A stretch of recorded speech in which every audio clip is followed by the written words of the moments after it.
દાહોદ જિલ્લામાં બે સગીરા પર થયેલા દુષ્કર્મના વિરોધમાં વિધાનસભામાં હોબાળો મચ્યો। કોંગ્રેસે રાજ્ય સરકાર પર પસ્તાળ પાડી। વિપક્ષના નેતા શંકરસિંહ વાઘેલા રાજ્યમાં બળાત્કારની ઘટનાઓ વારંવાર બનતી હોવાનું કહીને રાજ્ય સરકારની ટીકા કરી। બળાત્કારની ઘટનાઓમાં ભાજપના કાર્યકરોનો હાથ હોવાનો પણ સનસનીખેજ આક્ષેપ કોંગ્રેસ તરફથી થયો હતો, જેના કારણે ગૃહમાં ભારે હોબાળો મચ્યો।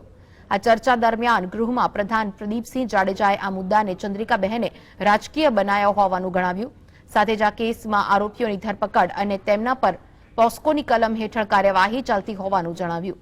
મહત્વનું છે કે ચંદ્રાબહેને ભાજપના સરપંચ દ્વારા બળાત્કાર થયો હોવાનું જણાવતા ગૃહમાં હોબાળો મચી ગયો। જોકે પ્રદીપસિંહે આ આરોપોને ફગાવ્યા હતા। સાથે જ પ્રદીપસિંહે કહ્યું કે અધ્યક્ષ મંજૂરી આપે તો કોંગ્રેસના બળાત્કારીઓ સાથેના રાજકીય સંબંધો શું છે તેના ચિઠ્ઠા ખોલું।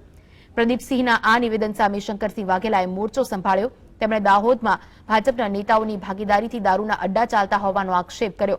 સાથે જ જાડેજાએ જે ચિઠ્ઠા ખોલવા હોય તે ખોલે તેવું કહી વોકઆઉટ કર્યું।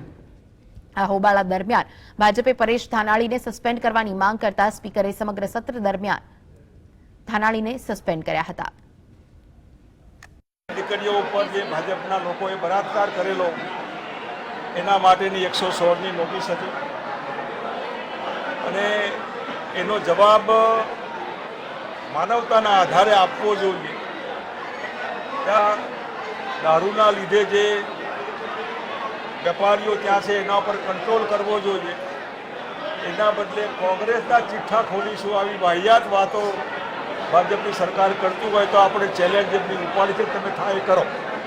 પરંતુ જ્યારે એક બેન ધારાસભ્ય એ પોતાની દીકરીઓને જે વેદના એમને અનુભવી હોય ને એના આધારે વર્ણન કરતા હોય અને એ એટલી પણ સંવેદના સરકારમાં ન હોય અને આનું પુનરાવર્તન સરકારમાં જો અસરકારકતા હોય તો કોઈ ગુનાનું પુનરાવર્તન ન થવું જોઈએ।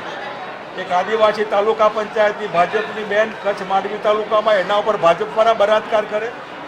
સુરેન્દ્રનગરમાં એક દલિત બેન એના ઉપર ભાજપવાળા બળાત્કાર કરે। અહીં ભાજપના સરપંચ સાથે સંકળાયેલા અને ત્યાંના મંત્રી સાથે સંકળાયેલા લોકો કાયદાના કોઈ ભય સિવાય હવે તેમ દારૂ વેચે અને આવી દીકરીઓ પર બળાત્કાર કરે। એના પહેલાં પણ 7 વર્ષની એક નાની દીકરી પર બળાત્કાર થયેલો। એમ આ સરકારમાં કોઈને ભય નથી, માટે પુનરાવર્તન થાય। સભ્ય પરેશ ધાનાણીને આ જે બાકીનું સત્ર જે વધ્યું છે એના માટે ફરી એમને સસ્પેન્ડ કરવામાં આવ્યા છે। એમની જે માગણી હતી પ્રશ્ન કલાકમાં એની પોતે વાત કરશે અને ભાજપની આ માનસિકતા જેમને પ્રસ્તાવ મૂકીને પરેશ ધાનાણીનો કોઈ વાંક નહોતો। પ્રશ્ન કલાકમાં સભ્યો માલિક હોય છે, જે ઠીક લાગે એ પ્રશ્ન પૂછવાનો એમને અધિકાર છે। અધ્યક્ષશ્રી અલાઉ કરે ન કરે તો પણ તો વગર મતલબે ખાલી એક આક્રમક સભ્યની એમની જે સાચી વાત હતી એ નથી સાંભળવી માટે થઈને એને હું કન્ડેમ કરું છું। બીજી વખત સસ્પેન્ડ કર્યા છે અને ભવિષ્યમાં ગુજરાતની પ્રજા એમને કાયમ માટે સસ્પેન્ડ કરશે ભાજપને, એવું હું માનું છું।